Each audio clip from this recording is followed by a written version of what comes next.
ce phénomène qui s'était passé en septembre 2017.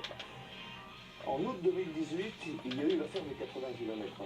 Il y a eu un certain nombre de réactions par rapport à ces élus ruraux. J'ai bien dit les élus ruraux, ceux qui composent le collège électoral sénatorial. Il ne faut pas l'oublier quand même, ça. Bon, eh bien aujourd'hui, nous nous trouvons effectivement, et le premier samedi du mois de novembre est une réaction politique. Peut-être on n'en a pas pris suffisamment conscience. Quand je parle de l'élection volée, qu'est-ce que c'est que l'élection volée? C'est une droite qui est humiliée en 2016, quand l'affaire Fillon, effectivement, éclate. C'est une droite, je ne sais pas parler de sa droite, c'est une droite qui, après avoir été humiliée, est frustrée, car elle perd les élections. Cette droite, elle n'a pas abandonné. Sur ce plateau, je le disais il y a 3 semaines, nous sommes dans le phénomène 30-70. Celui qui a la légitimité des urnes, il a 30%. Mais il a 70% contre lui.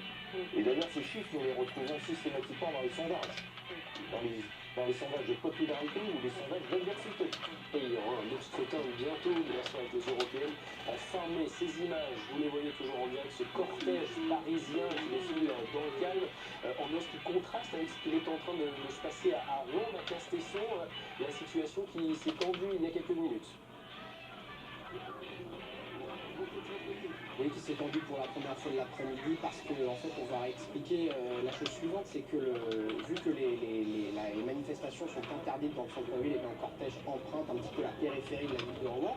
Et du coup en périphérie de la ville de Rouen, eh bien, il y a pas mal de travaux en ce moment, donc forcément pas mal de barrières, pas mal d'engins de chantier, pas mal de barriérages. Et donc au gré de l'avancement de cette manifestation, eh bien, certains manifestants qui aura dit Il y a une deuxième façon.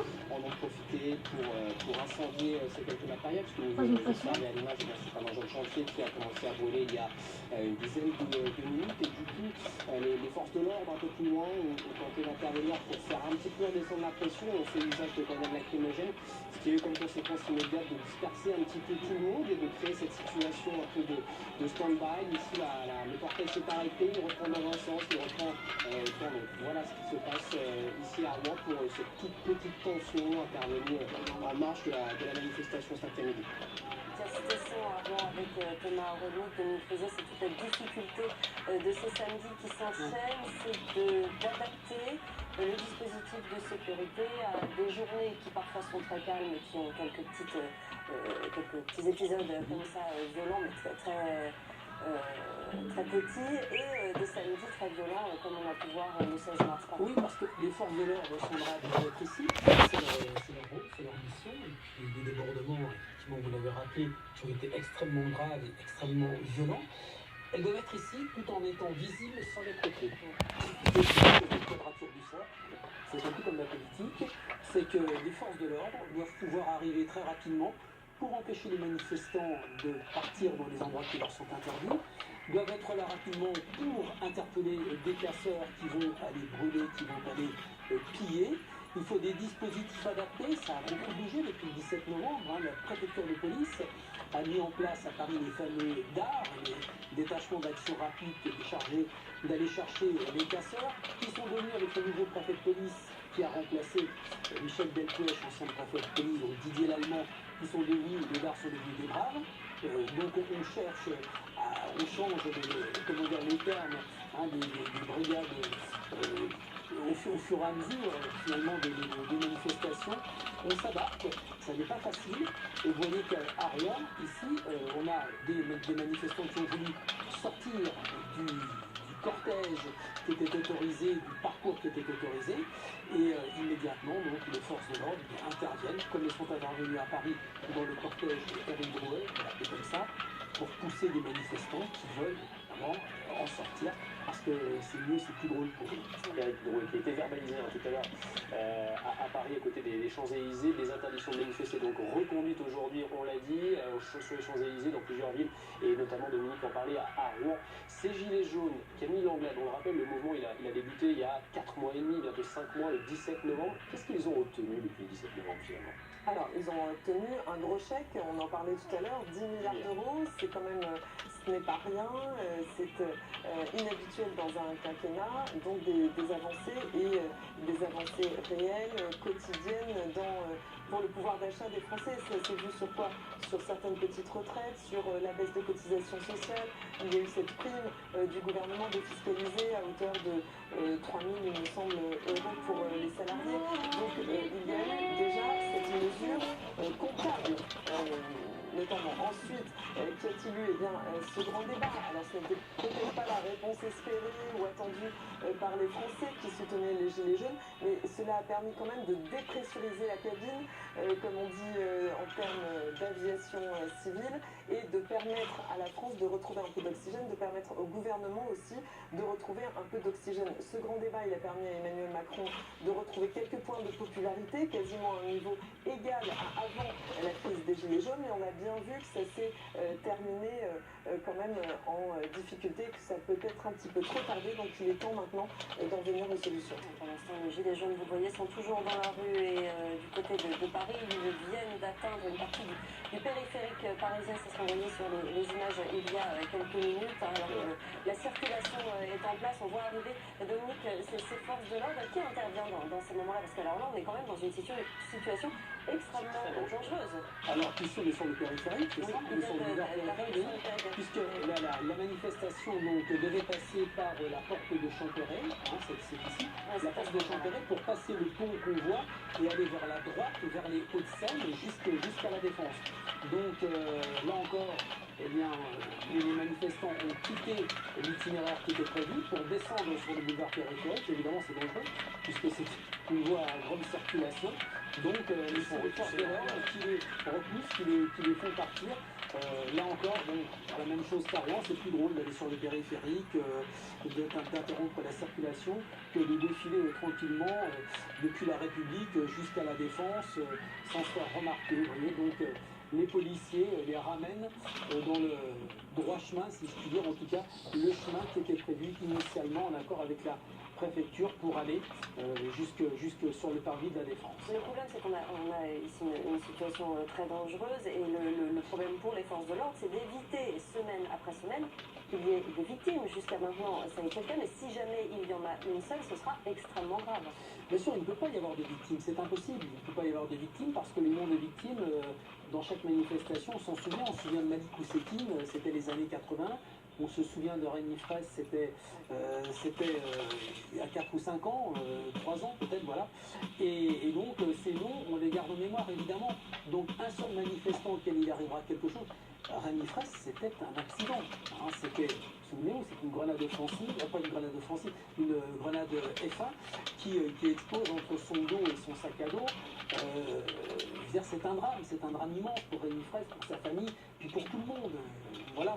Mais il ne peut pas y avoir de mort dans ces manifestations. Et on l'a déjà dit quand on a vu les extrêmes violences du 16 mars et puis celles du 1er décembre, du 8 décembre, il ne faut pas qu'un manifestant meure. Et quelque part, c'est horrible de dire ce que je vais vous dire, mais il vaut mieux que ce soit un membre des forces de l'ordre qui laisse sa vie, un policier ou un gendarme. Mais oui, un policier ou un gendarme plutôt qu'un manifestant. Parce que le policier ou le gendarme, personne ne se souviendra jamais de son nom. Et c'est aussi pour ça que les policiers et les syndicats de policiers en respectent. Les gendarmes peuvent pas respecter, ils n'ont pas de syndicat. Mais c'est pour ça aussi que les policiers disent attention, attention, on va à la casse et on risque d'avoir des incidents majeurs. Et c'est important de dire cela, de dire que il ne peut pas y avoir de mort dans une manifestation. Avec les gaz lacrymogènes, on le voit, la situation qui se tend autour de la porte de Champerret. Dominique, on va bien sûr suivre la situation sur place. Dominique Pouillard, on a le sentiment que toutes ces personnes, ces gilets jaunes qui sont encore dans la rue, 21e samedi consécutif, finalement, rien ne pourra les arrêter. Ils vont continuer à venir samedi après samedi. Les mesures du gouvernement, de l'exécutif, ça ne changera rien pour eux. C'est bien ça le problème fondamental. C'est que grand débat ou pas grand débat. Oh le bâtard! Constitutionnel, loi organique, loi ordinaire, etc. Peu importe, nous sommes face à des gens qui sont radicalisés, qui sont dans l'opposition. Je ne suis même pas sûr que ces gens-là votent, d'ailleurs. Il faut faudrait leur poser la question. J'avoue que depuis Donc voilà, longtemps, j'espère que je cette leur vidéo pose jamais la question. repère. Donc Je je suis à vais peu près finir cette persuadé vidéo par un qu'ils petit font fight. partie de cette Un grande petit pote marée rejoint la game. abstentionniste Je qui le nous laisse enlève, fusionner. je dis franchement, parce que c'est là aussi où la Les démocratie est en péril. Quand les taux d'abstention, comme ils l'ont été au mois en 2017 et également en 2012, je le quand fais ces tomber. taux d'abstention augmentent, et donc là, on a des Ah, gens par contre, qui le sont muscat que tu m'as mis tout à complètement l'heure, irresponsables, parce attends, que je s'ils récupère des étaient pièges. responsables, Pour ils juste une auraient le bataille. choix dans les urnes. Il y a suffisamment Donc de ma map, personnes. si vous voulez voir ma map, c'est dans la c'est pas dans la, il n'y a pas de code. C'est juste, vous devez être mon ami pour débloquer ça. Bon, voilà, est-ce que entre guillemets, le blanc, enfin, c'est pas la solution, le blanc. Voilà. Ça, j'aime pas. J'aime pourquoi j'ai mis la lame On voit que les Européennes reprennent leur place dans les cortèges que l'on voyait ce matin. On voit Brexit, ces gens sans doute vont voter peut-être aux Européennes. Je pense notamment au candidat Asselineau qui incarne lui, cette voix du Brexit assez claire. Mais oui, ce qui est vrai, c'est que c'est très difficile de répondre aux revendications des gens qui manifestent encore aujourd'hui parce que le gouvernement a déjà dit qu'il n'y accéderait pas.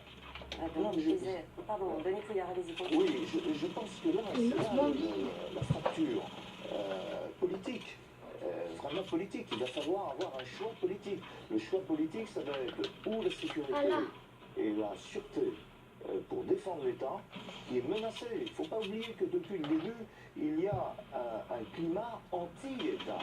Anti-État, ce n'est pas uniquement les problèmes de déconcentration, de décentralisation, etc. C'est contre les personnes, contre ceux qui représentent les pouvoirs publics. Et ça, il faut bien prendre conscience. Donc là, nous n'avons pas pour l'instant de mesures qui ont été prises pour la sauvegarde de l'État. Et on arrive à des moments importants, excessifs, où nous sommes à la limite des bavures, des deux côtés, qui fait qu'il va falloir de toute manière prendre, et que la loi anti-casseurs, finalement, c'est epsilon dans cette histoire. On va aller tout de suite porte de Champéret parce que vous le voyez hein, sur ces images, la situation s'est tendue. Il y a quelques minutes, des manifestants se sont introduits sur le périphérique alors que la circulation n'est pas coupée. On le rappelle, Damagassa, vous êtes sur place, situation tendue, vous me confirmez?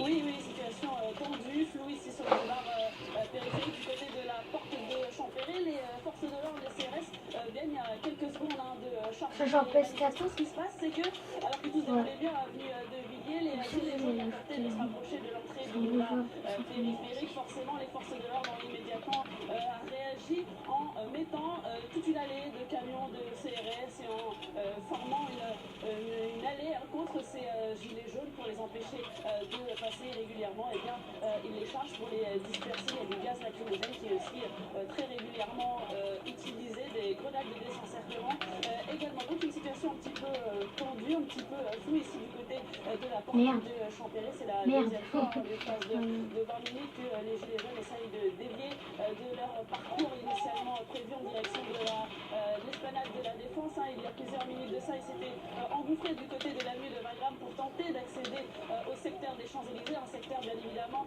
interdit pour cette manifestation d'aujourd'hui. Et les forces de l'ordre avaient là également immédiatement réagi, immédiatement riposté. On sent bien donc la réactivité, la mobilité, c'est le mot d'ordre d'ailleurs des forces de l'ordre depuis 3 semaines maintenant et l'installation du nouveau préfet de police Didier Lallemand. Donc voilà une situation un petit peu tendue. Les forces de l'ordre qui sont en place sur le côté du boulevard périphérique et des gilets jaunes qui testent entre guillemets ces forces de l'ordre. Certains commencent à reprendre leur marche en avant en direction de la Défense qui, vous voyez, se situe au fond de l'image.